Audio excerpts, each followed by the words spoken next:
না তো। এই দিঘিটা ১৩০০ বছরের পুরনো। তাই নাকি? ১৩০০ বছর আগে মুজাহার আলী খান নামে এক জমিদার মহল ছিল এখানে। তিনি এই দিঘিটা কাটিয়েছিলেন তার একমাত্র মেয়ের জন্য। তার মেয়ের খুব শখ ছিল সাঁতার কেটে গোসল করবে। একদিন এই দিঘিতে ডুবেই জমিদার কন্যার মৃত্যু হয়।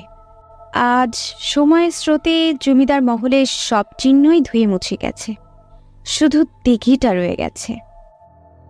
আসলে জগতের সব কিছুরই সৃষ্টি একদিন হারিয়ে যাওয়ার জন্যই। আমিও এখন হারিয়ে যাব। মানে?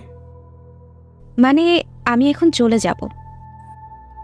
তার চলে যাবার কথা শুনে আমার মুখ অন্ধকার হয়ে গেল। এতক্ষণ যেন সুন্দর একটা স্বপ্ন দেখছিলাম। আমি চলে যাচ্ছি বলে আপনার কি মন খারাপ হচ্ছে? আমি জবাব না দিয়ে তার চোখের দিকে তাকালাম। আচ্ছা, যাওয়ার আগে আপনাকে একটা উপহার দিয়ে যাই। এতক্ষণ লক্ষ্য করিনি, দেখলাম তার হাতে শুকনো একটা ফুল। শুকনো ফুলটা আমার দিকে বাড়িয়ে দিয়ে বলল, নিন, এই শুকনো গোলাপটা আপনাকে দিচ্ছি। আপনার মতো আমিও খুব নিঃসঙ্গ একজন। বহু বছর ধরে এই গোলাপটা হাতে নিয়ে ঘুরছি কাউকে দেওয়ার জন্য। দেওয়ার মতো কাউকে পাইনি, আজ আপনাকে দিচ্ছি।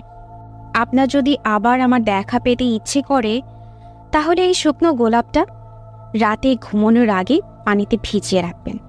সকালে উঠে দেখবেন গোলাপটা একেবারে তরতাজা টাটকা রূপ নিয়েছে। গোলাপটা পকেটে নিয়ে বাসা থেকে বেরোলে সেদিন কোথাও না কোথাও আমার দেখা পাবেন। আমি শুকনো ফুলটা হাতে নিলাম। ফুলটা আমার হাতে দিয়েই সে উঠে পড়ল। আচ্ছা, আসি তাহলে। পিছন থেকে আমি তার চলে যাওয়া দেখছি। একবারও সে পিছন ফিরে তাকালো না। কিছু দূর যেতেই বন জঙ্গলের মধ্যে হারিয়ে গেল। সে চোখের আড়াল হবার পর শুকনো ফুলটার দিকে তাকিয়ে ভাবনায় পড়লাম। সত্যিই কি এই ফুল পানিতে ভিজিয়ে রাখলে তরতাজা হয়ে উঠবে? আর এই ফুল পকেটে নিয়ে বাসা থেকে বের হলে তার দেখা পাবো? এমনটা কোনোদিনও হয় নাকি?